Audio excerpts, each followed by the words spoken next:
Treasure Hunting Weekend mga katiyats. Meron akong bisitahin ngayon. Ito'y nasa listahan din ng aking father. Ito'y nasa sur ito. Napakalayo nito. At ito ay kakambal na Turtle Island. Ang isa sa mga reference marker nito.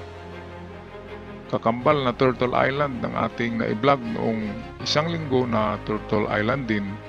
Pero yun ay malapit sa Surigao del Norte yung nauna. Ito malayo to sa sur to.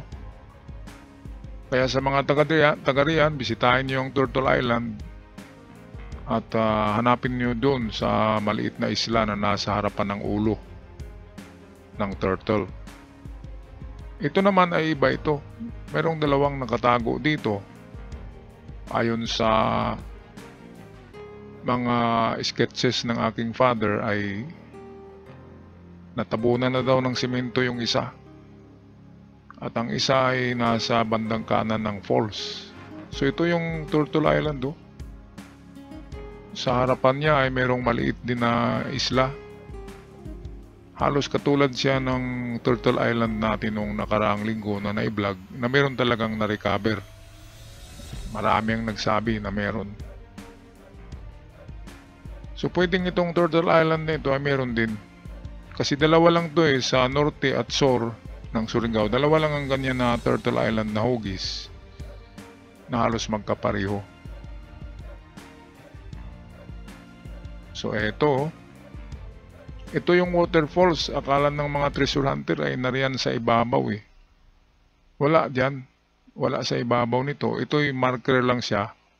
Kasi ang waterfalls ay hindi nawawalan ng tubig. Ibig sabihin yan ay siya lang ay ginagamit na reference marker.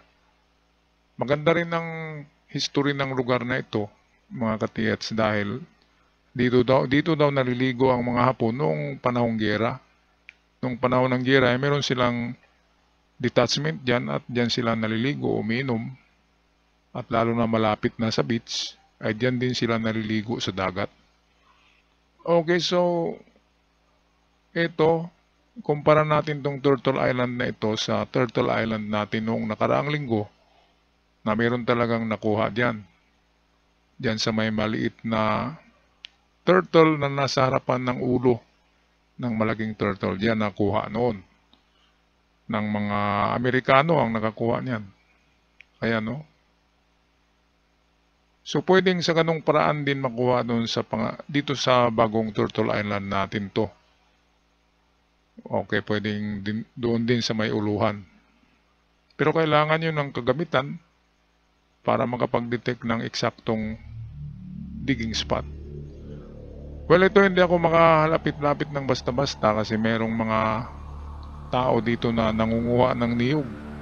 Pero hindi nila alam mo, ayan lang Nagkausili yung ulo ng pagong Malalim yan na butas, talagang ano yan. Binarina yan mga katiyats. Ayan 7 meters ay ang waterfalls. At sa bandang likod nito, ayan, tingnan nyo ang bandang likod niyan. Anong itsura niyan? Ayan, yung nakatago dyan, isa. Ito yung tinatawag na treasure in our plain sight. Nasa harapan lang natin pero hindi natin alam. Ang nakakaalam ay yung may mga matang talagang mga mata ng di ba, mata ng lawin.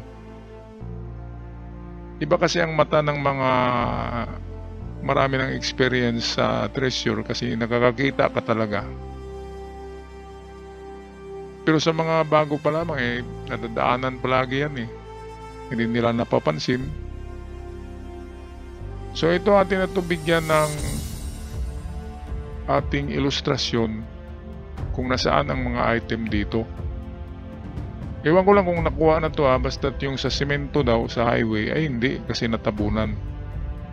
Pero yung sa bandang kanan ay ewan ko lang, parang hindi pa rin nakuha kasi nandyan pa yung mga takip. Okay mga katiyat, so ito na yung ating ilustrasyon ngayon. Ito yung falls. Karamihan naniniwala na nasa falls ang item nito. Ang sikreto ay narito sa ulo ng pagong. Malaking turtle kasi ito, kasi ito'y bato na malaki, nakaganyan.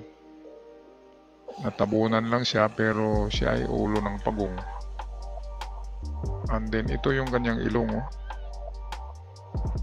Kanyang mata, malalim yan, binarina yan. Ang mata ay meron siyang eyebrow sa itaas na ganyan. Dito yan nakaturo sa banda rito. So ito yung mga pinakasikreto dito. Napansin nyo, merong sa baba, di ba? Parang pinatong dyan, and then ito.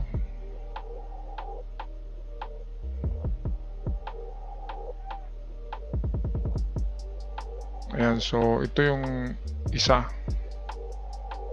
na meron. Ito malaki-laki ito eh. Kasi entrance siya, meron siyang takip, close entrance. At halata naman na yung bundok ay very steep slope. Steep. Yung talagang 60 degrees ang slope. So pwedeng meron nga siyang dito tunnel na papunta doon sa unahan. Close entrance to the tunnel. Kapag ganyan na mga close and then tunnel, malaki talaga yan na laman. Pero tinatawag pa rin yan na medium deposit kasi hindi yan yung hindi yan yung Emperor Treasure na ibinao ng malalim, which is mga bunker ang tawag, at secured, merong mga booby traps. Itong mga ganito, medium deposit ito, pero kapag napasok nyo ay kulang-kulang ang 100 bars na makuha kapag mga medium. Minsan sa medium ay umabot ng maka-pile kasi yan na umabot ng 150, 200 bars. Pero yung bunker, yun ang nakakalula. Kasi ang laman noon pwedeng 30 tons. Pinakamaliit ay 3 tons na gold bars. Ngayon, so markahan natin to. Ito yung number 1 prospect. Number 2 ay nasa daan nga. Sabi ko kanina, dito yan. No? Sundan lang natin yung direksyon ng ulo. Wala na, nakaano na. Diba? Nakakongkrito na. Nahalata nyo yung ulo niya, merong angle. Ito nakaganon, no? Yung angle. So yung angle lang ang sundan. So dito banda yan. Makikita yan sa ibabaw kapag tatayo ka dito. Ay makikita mo yung anggulo ng ulo. So ito makikita mo to. Idiretso lang yan dito kung saan tatama. Diyan na yan. Napakagaling. Gumawa ng Hapon ng mga mga ganyan na mga pagmarka nila. So itong falls, ito yung sinasabi na karamihan ng item ay nasa falls. Nasa falls nga, pero nasa bandang kanan. Kakaiba din, no? Nasa bandang kanan siya ng falls. Kasi maliit kasi ito na falls, hindi ito yung malaki. Yung malaki na meron talagang bumabagsak na gumaganyan, karamihan noon ay dito nga sa natatakpan ng tubig. Merong dyan, sinara na butas, and then yung papasok sa loob. So paano ginawa yan ng Hapon nung gumawa sila niyan ng tunnel under the waterfalls, ay nilihis muna nila tong tubig. Itong tubig na bumabagsak, gumagawa sila ng ibang channel doon sa unahan, doon na bumabagsak yan. At nang magtrabaho sila sa banda rito, wala nang tubig to noon. Ngayon pagkatapos nilang ibaon, pagkatapos gumawa ng tunnel at naibaon na, naitago na, tsaka nila ibabalik yung agos ng tubig dito sa original. Bumabagsak na naman, at ang binabagsakan ay yung entrance. Kaya hindi natin alam na merong nakatago kasi meron ngang bumabagsak na tubig. So ganun ka galing ang mga Hapon. Pero sa isang ito, kakaiba siya kasi nasa kanan, di ba? At isa pa, itong ulo, sikreto din yan. Nakatingin ito doon sa isla na, yung isla na pinakita natin kanina na Turtle Island.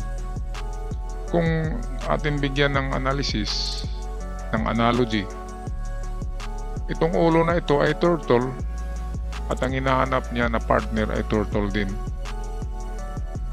Kaya baka nasa Turtle Island ang malaki.